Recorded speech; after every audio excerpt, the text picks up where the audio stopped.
Hello guys, how are you? My name is Luca and this is my kitchen. Welcome.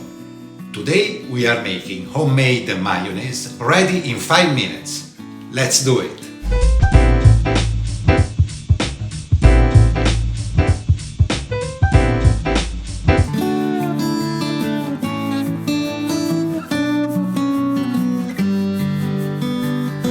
Add in a container the egg. Be careful, don't break the yolk.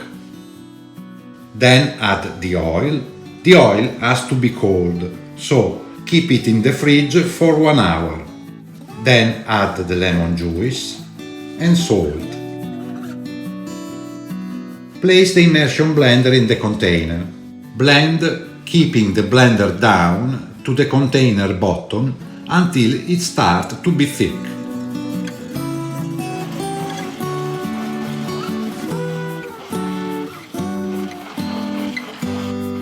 Now you can move the blender up and down until thick and smooth.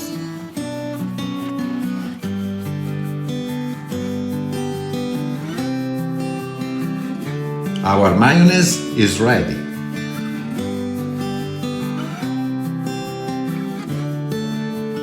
It's very good, yeah, it's well balanced. You should try it.